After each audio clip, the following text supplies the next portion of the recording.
Buenas tardes a todos. Buenas tardes, doctor. Buenas tardes, doctor. ¿Cómo están? ¿Cómo están? Bueno, por favor, vamos a iniciar la clase. Vamos a pasar lista, por favor. Les voy a pedir que estén atentos. Ávila José Paul. Ávila José Paul. Olava Tito Lisbeth. Presente, doctor. Buenas tardes. Buenas tardes. Otono Guarachi Araceli. Otono Guarachi Araceli. Jacopa Callejas. Buenas tardes, doctor. Buenas Presente. tardes. Cruz Laime Zaida. Presente, doctor. Buenas tardes. Buenas tardes. Guaita Guise Cristian. Presente, doctor. Sandoval Aguilar Lourdes. Presente, doctor. Donaire Guadama Luis Fernando. Presente, doctor. Buenas tardes. Buenas tardes. Sabela Tezazas Juan Manuel. Presente, doctor. Buenas tardes. Buenas tardes. Calderón Alcórcer Claret. Buenas tardes, doctor. Presente. Buenas tardes. Bustamante Guigues Maya. Bustamante Guigues Maya. Bolívar Ramos Gilda. Presente, doctor. Almanza Vazio Sagar. Presente, doctor. Buenas tardes. Buenas tardes. Chuca Balda Priscila. Buenas tardes, doctor. Presente. Buenas tardes. Silva Fernández Cristian. Silva Fernández Cristian. Muy bien. Yanqui Maturano Ivanet. Presente, doctor. Vargas Choquetillo Sergio. Vargas Choquetilla Sergio. Presente, doctor. Buenas tardes. Buenas tardes. Bazón Miranda Carmen. Presente. Buenas tardes, doctor. Buenas tardes. Bazón Sandy María Lourdes. Buenas tardes. Mogro Tavera Ana. Presente, doctor. Buenas tardes. Buenas tardes. Chávez Sanabria Eva. Presente, doctor. Buenas tardes. Buenas tardes. Quispe Relo Yanina. Doctor, presente. Muy bien. Samanés Inca Roca Adriana. O Ariadna. Adrianes, ¿no? Sí, doctor. Buenas tardes. Presente. Muy bien. Tango Santos Sol Mariana. Presente, doctor. Besdios Ticón Stephanie. Presente, doctor. Buenas tardes. Buenas tardes. Hinojosa Guaita Diana. Presente, doctor. Ortiz Chumacero Ever. Ortiz Chumacero Ever. Muy bien. Vázquez Oquendo Luis. Presente. Presente. Muy bien. Vargas López Graciela. Presente, doctor. Benavides Venegas Enzo. Presente, doctor. Buenas tardes. Buenas tardes. ¿Hay alguien más a los que no haya llamado? Doctor, buenas tardes. Sí, yo Dígame. estoy reemplazando, doctor. Soy del grupo 2. Buenas tardes, doctor. Yo igual, del grupo 2, de 4 a 5, Acha Abigail. De 4 a 5, Acha Abigail. Dame un segundito.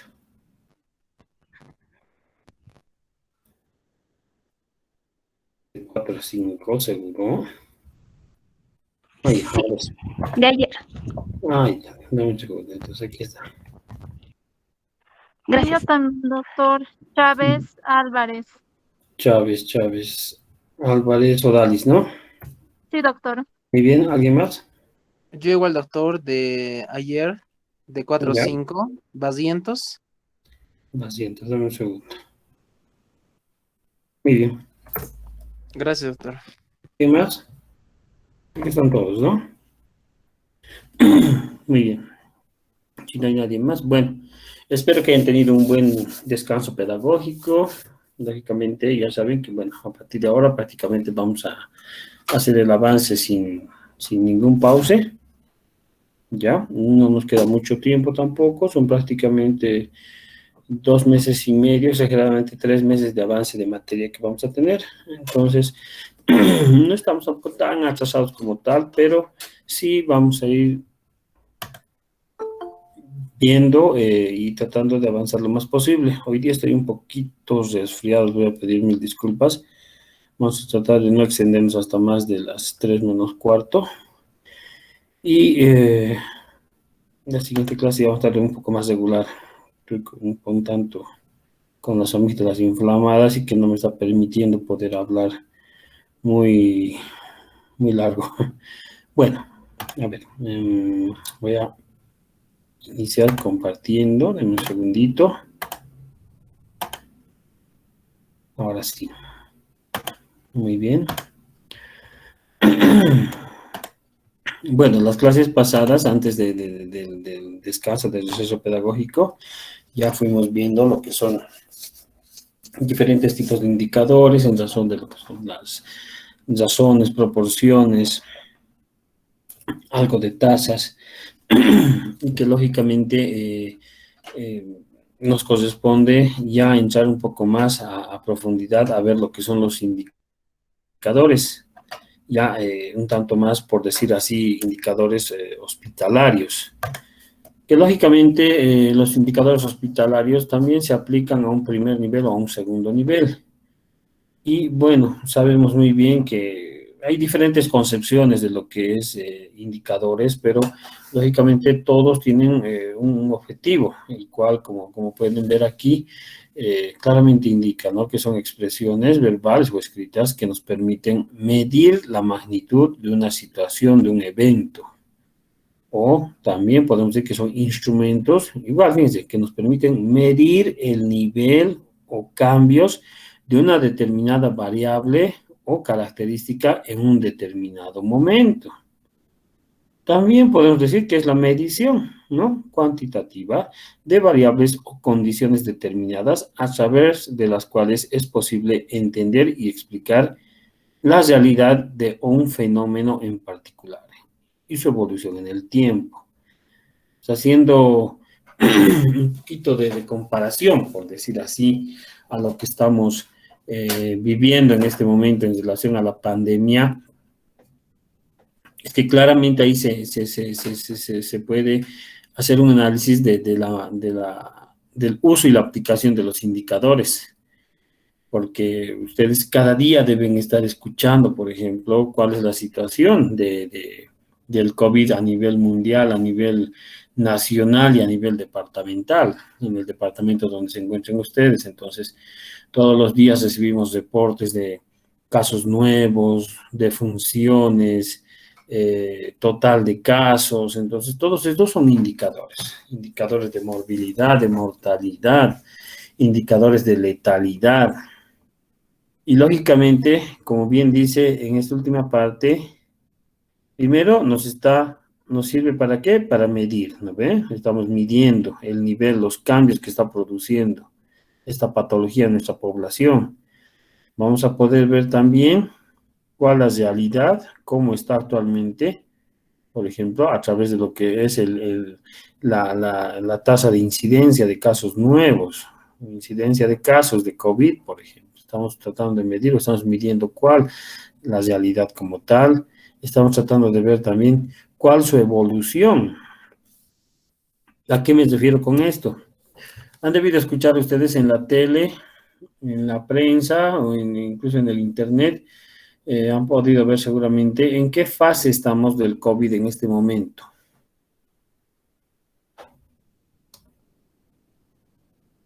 A ver, ayúdenme. ¿Cuántas olas ya han pasado en Bolivia? 3. 3 olas, muy bien, 3 olas, ¿no ve?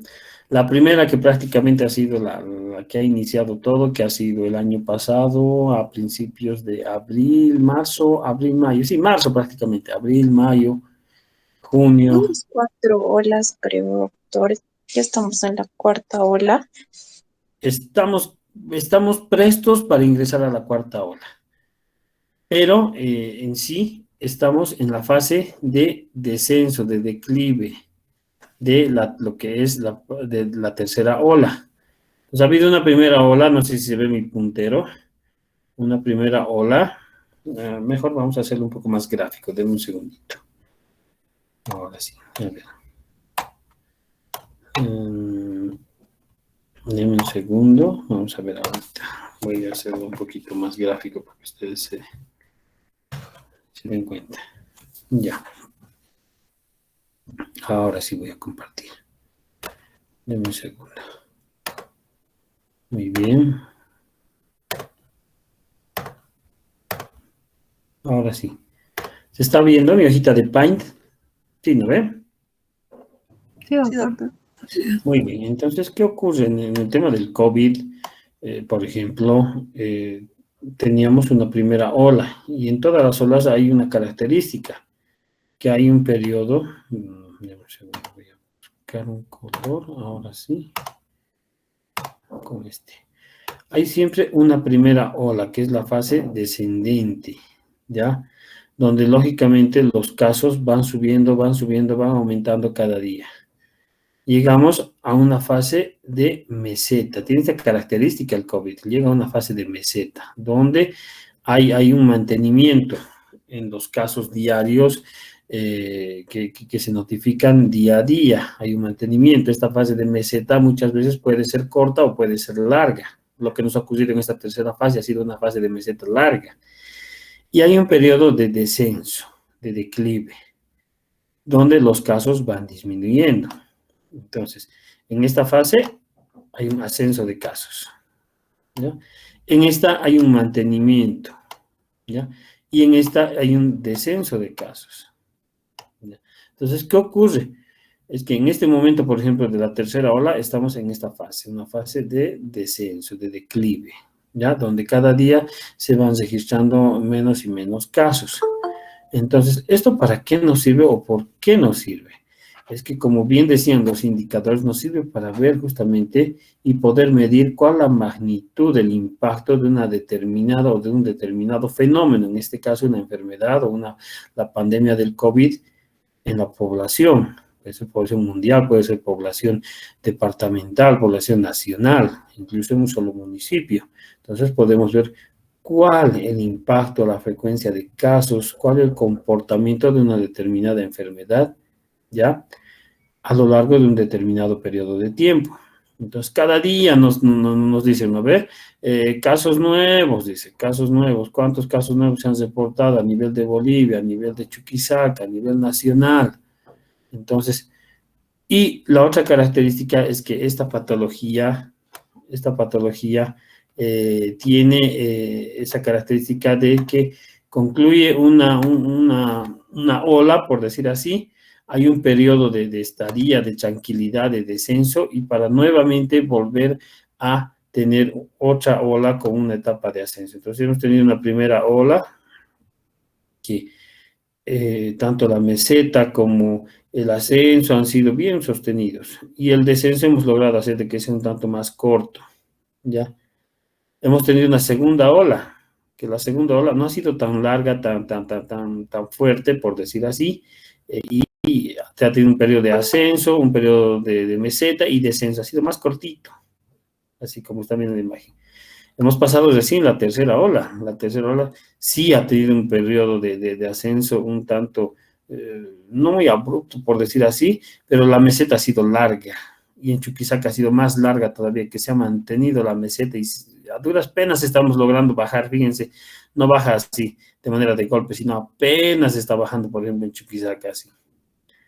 Y estamos esperando ahora una 4ª ola, que el problema es en la 4ª ola que tenemos la variante Delta del COVID, ¿ya? Entonces, esta variante tiene otro tipo de características, las cuales justamente hay mucho temor, por decir así, susceptibilidad, en el sentido de las incidencias que pueda provocar en la población por el cuadro signo sintomatológico, por las características de patogenicidad que tiene y demás. Entonces, esto lo hacemos en función, todas estas evaluaciones, estas proyecciones del COVID que se están haciendo, por ejemplo, de qué puede pasar con una cuarta ola, se las hace en función de indicadores de letalidad, indicadores de morbilidad, indicadores de prevalencia, de incidencia y demás. Entonces, para eso es lo que nosotros utilizamos los indicadores. Y también nos sirve para ver cómo está estructurado nuestro sistema de salud, cómo está fortalecido, o si es que está fortalecido, para poder afrontar no solo esta patología, sino todas las necesidades en salud de la población. Entonces, denme un segundo, hablamos fundamentalmente de 3 tipos de indicadores, ¿ya? A nivel hospitalario. Bueno, vuelvo a decirles, cuando digo a nivel hospitalario, no solo me estoy refiriendo a un hospital, sino que puede ser un primer nivel, un segundo nivel o un tercer nivel. Y bueno, aquí hablamos, por ejemplo, de un autor, es Avendish Donovan, quien es considerado el padre de la calidad, ¿ya? Y este autor, ya en 1966, establece que existen 3 dimensiones. Uno que es estructura, otro que es proceso y otro que es resultado, los cuales justamente nosotros, y nos ayudan estos a evaluar cuál justamente la situación del sistema de salud. No se olviden, indicadores de estructura, indicadores de proceso e indicadores de resultado. Los indicadores de estructura ya se ocupan de evaluar, de medir aspectos relacionados a lo que es accesibilidad, aspectos relacionados a disponibilidad. ¿En relación a qué? A 4 aspectos fundamentales. La estructura se mide en relación a 4 aspectos fundamentales: recursos humanos, infraestructura, equipamiento, insumos y medicamentos. Entonces, estos indicadores son fundamentales porque tú puedes tener, como lo que están construyendo aquí en Sucre o en otros departamentos, un hospital de tercer nivel de última generación, todo de lujo, la infraestructura, tiene pisos marmolados, tiene ramplas, tiene ascensores, tiene todas los ambientes para emergencias, terapia intensiva, terapia intermedia, tiene salas de quirófano, tiene el servicio de maternidad con, no sé, terapia neonatal, tiene todos los ambientes. Y está previsto que tenga, digamos, 500 camas, que es gigante. Pero no tiene, por ejemplo, o no se ha previsto el equipamiento. Y no se ha previsto que tenga o el recurso humano, los profesionales, los especialistas. Entonces, los indicadores de estructura miden esos 4 aspectos porque son fundamentales para todo servicio de salud. Recursos humanos, el personal de salud, infraestructura, la construcción, el equipamiento médico, porque tienes que tener equipamiento de última generación, ¿no? Ya no hablamos tanto ahora, por ejemplo, de la tomografía, pese a que todavía tiene su uso, pero más ha cobrado importancia la resonancia magnética, por ejemplo. Lo mismo, por ejemplo, en otras áreas y servicios, ya manejamos otro tipo de equipos. En el área de diagnóstico por imagen, por ejemplo, ya son ecógrafos de 7D con 8D o 9D ya prácticamente. Pero en algunos hospitales todavía tenemos los ecógrafos, los antiguos, han debido ver en alguna práctica, esos de blanco y negro, que es una computadora más antigua pareciera ser, pero actualmente ya existen ecógrafos en 7D, hasta en 9D ya. Entonces, hace mucho el tema del equipamiento. Y también hace mucho el tema de los insumos y medicamentos. Porque de nada sirve que tengas un especialista, un subespecialista, que tenga toda la infraestructura, pero que no tenga insumos y medicamentos. Entonces, tampoco va a poder dar solución a los problemas de salud de la población. Entonces, no se olviden. En estructura, vamos a medir accesibilidad y vamos a medir disponibilidad. Tenemos un segundo grupo de indicadores, que son los indicadores de proceso, ¿ya? Los cuales justamente nos van a ayudar a medir actividades, productividad, uso y utilización. Diferentes actividades, como por ejemplo, consultas médicas, atenciones de enfermería, estudios laboratoriales, estudios complementarios, rayos X, tomografías, procesos de tratamiento de fisioterapia, actividades quirúrgicas, el uso de infraestructura, uso de equipamiento, uso de quirófano, y utilización también.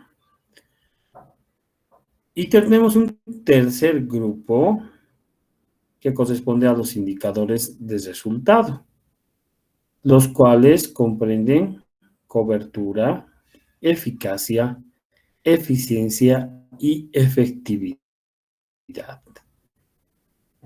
Entonces, estos indicadores nos ayudan a ver y a medir el impacto de nuestras actividades, de las acciones y actividades que nosotros realizamos, nos ayudan a ver realmente estos indicadores de resultado, ver el impacto de todas esas acciones.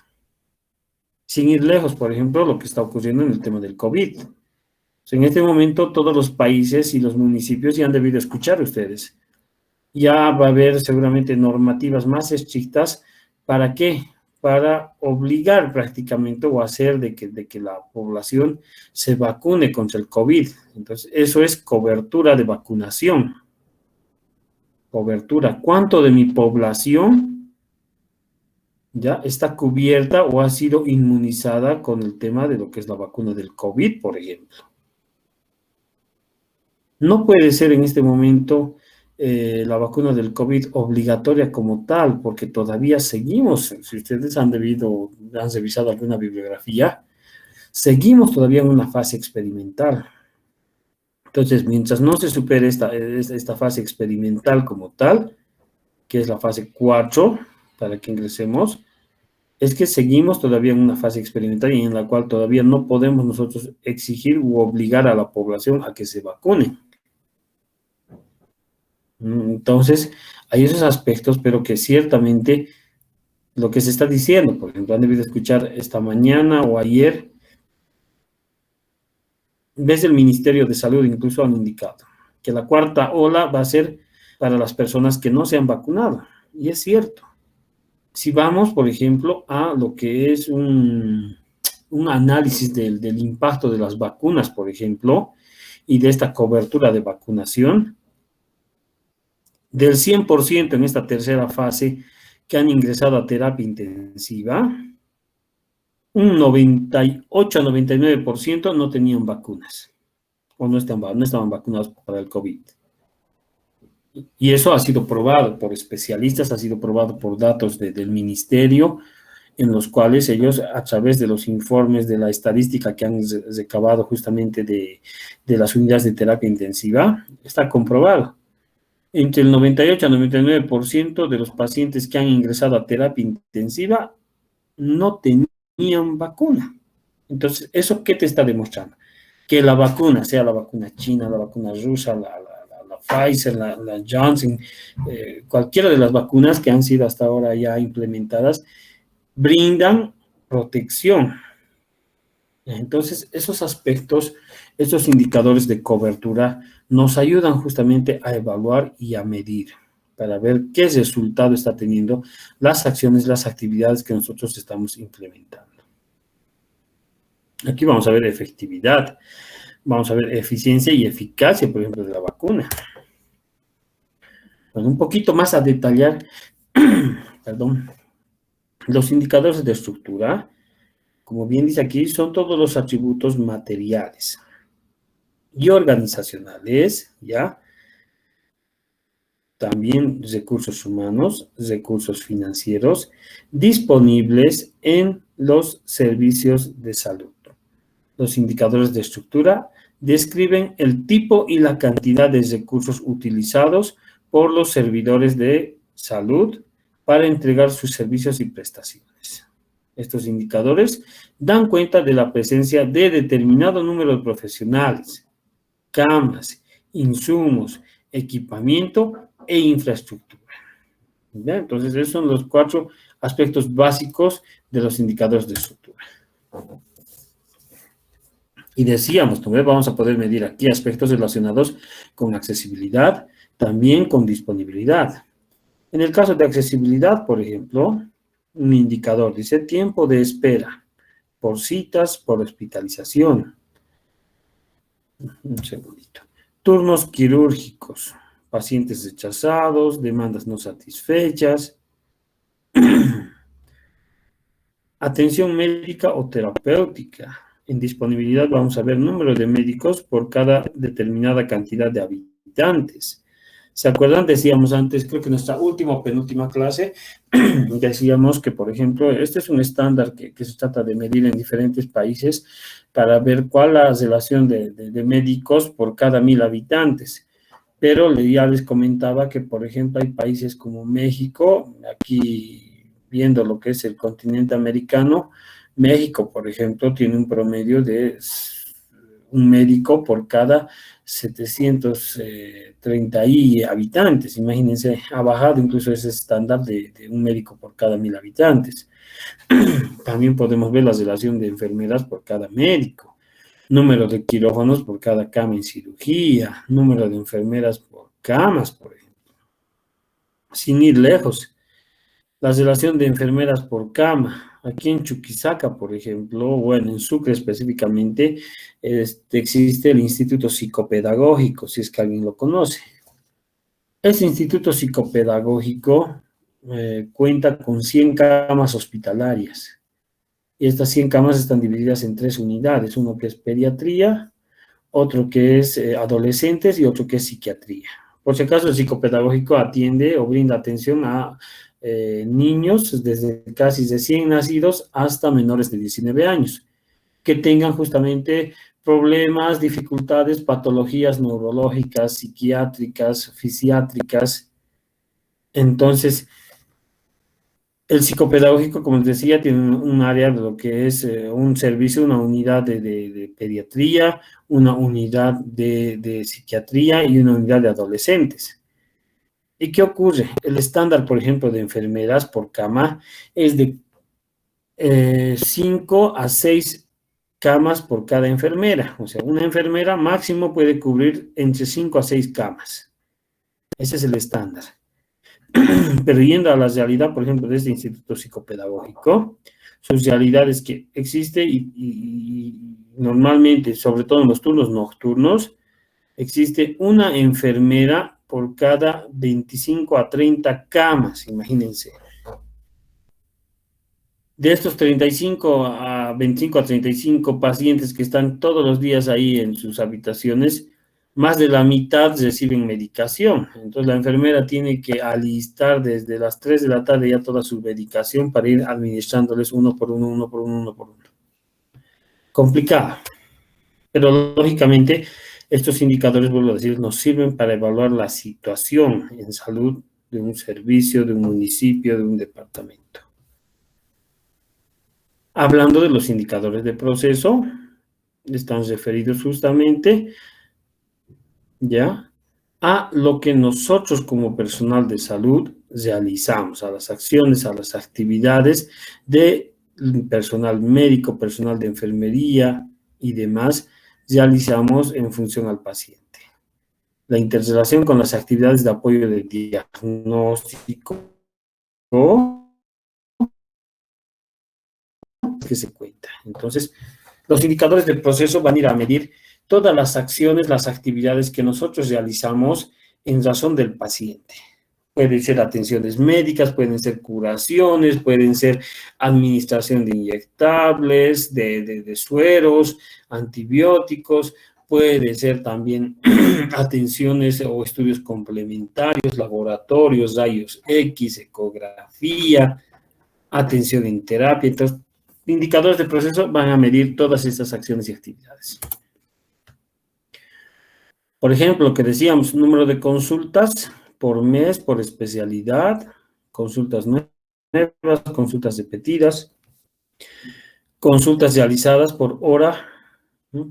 ¿Cuántos pacientes dijimos que debería atender?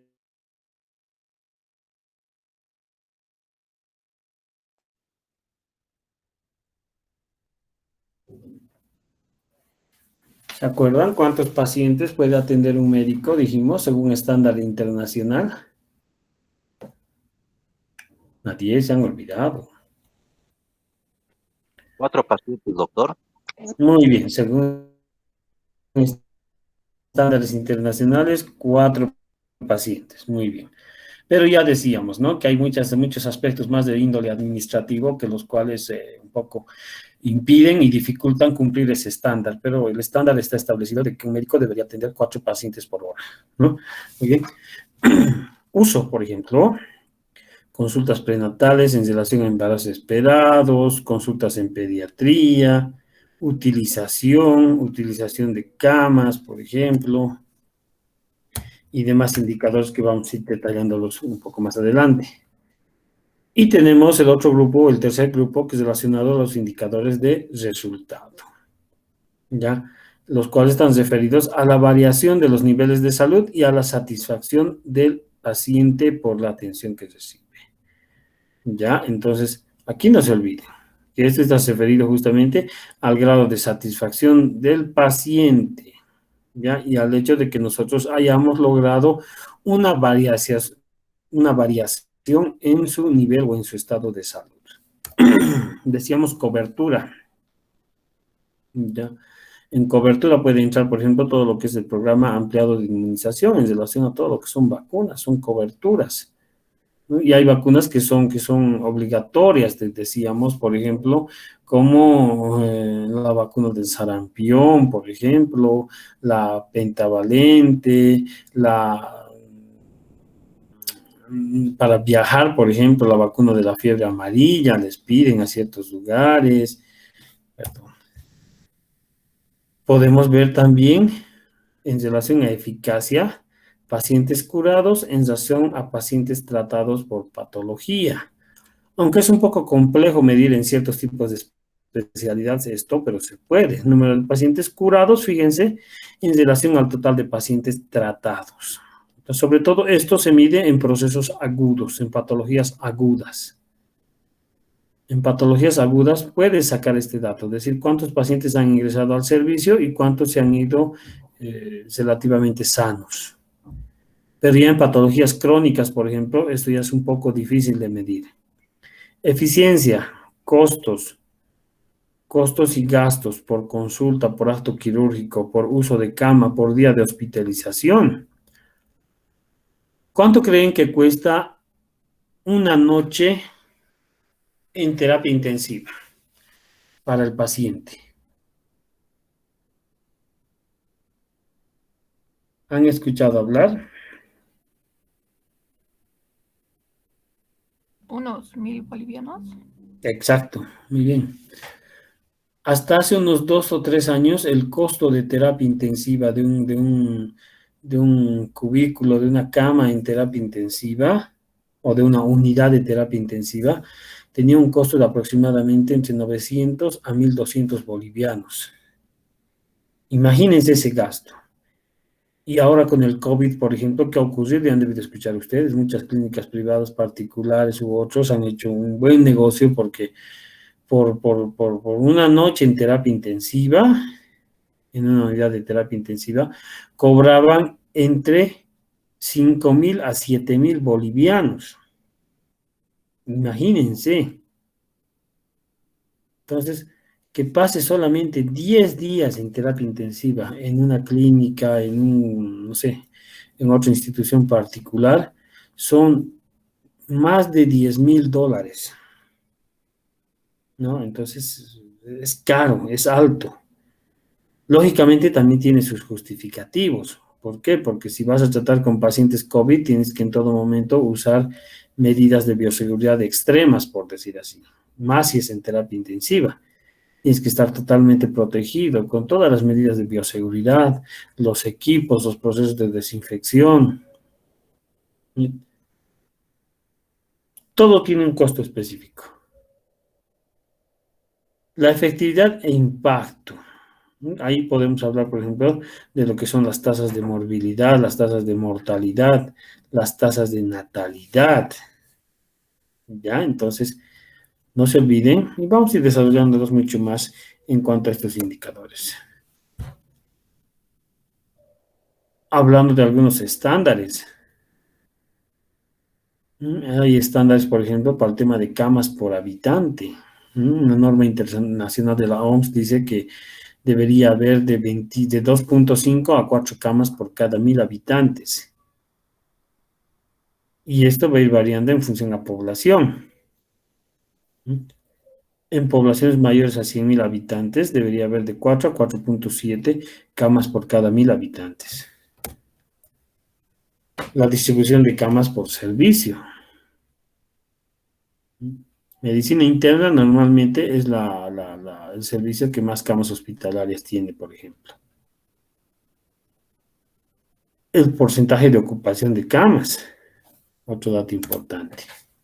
Muy bien. Son algunos de los indicadores que lógicamente la próxima clase vamos a ir desarrollándolos mucho más. Lo único que sí les voy a pedir, por favor, que para la siguiente clase conformen grupos. A ver, déjenme ver cuántos somos aquí. 15 más, aquí, miércoles. 15. Ya, tanto en el grupo 3 como en el grupo 4 tengo 15 personas en cada uno. Ya, en total somos 30 en este horario. Les voy a pedir que conformen grupos de 5 personas. ¿Ya? Grupos de 5 personas. Tienen que ser exactos los grupos, pero, porque si no vamos a variar. Grupos de 5 personas, ¿ya? El grupo 3, vamos a tener 3 grupos de 5 y el grupo 4 lo mismo, 3 grupos de 5. ¿Ya? Eso, por favor, conformen los grupos. Lo que vamos a hacer después de la siguiente clase es que yo les voy a dar una serie de instrucciones para que justamente ustedes vayan generando, van a revisar bibliografía, pueden revisar el internet, pero lo que van a hacer es establecer indicadores en función a un formato que se les va a facilitar, ¿ya? Entonces esa tarea, por favor, para la próxima clase, van a conformar los grupos, al final de la clase me indican cuáles son los grupos o mediante su representante me van a pasar la lista de cuáles van a ser los grupos y yo les voy a asignar qué tipo de indicadores ustedes van a establecer o con cuáles van a trabajar, que pueden ser de estructura, pueden ser de proceso y pueden ser de resultado, ¿ya? ¿Hay alguna duda? Doctor, tengo una preguntita. Dígame. Es que uno de mis compañeros, bueno, una de mis compañeras tuvo problemas para entrar a clases. ¿Qué día podría reemplazar? Para clases, mañana, porque jueves es mañana.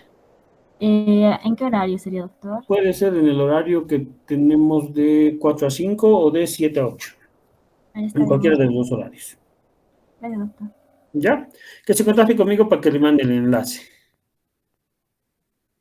Muy bien. Si no hay ninguna, dígame. Doctor, buenas tardes. Va a disculpar, tenía problemas de internet y por eso no me pude conectar a tiempo. No sé si me podría registrar en la lista, por favor. ¿Cuál es tu apellido? Ávila, doctor. Ávila Josué Paul.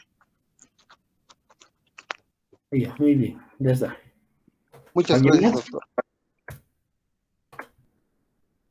¿Alguien más, no? Bueno, entonces nos vemos por favor en la próxima clase, conformen los grupos y mediante su representante me van a enviar su lista de... Disculpe, yo también ingresé tarde a la clase. Ya. Bustamante es mi apellido del grupo 4. Maya. Sí. Ya está. Muy bien, ya está. Perfecto. Si no hay nadie más o hay alguien más. Creo que no, ¿no? Muy bien. Nos vemos entonces la próxima clase, por favor, ¿ya? Sean puntuales. Que les vaya bien. Hasta luego, doctor. Hasta luego, doctor. Hasta luego, doctor. Hasta luego.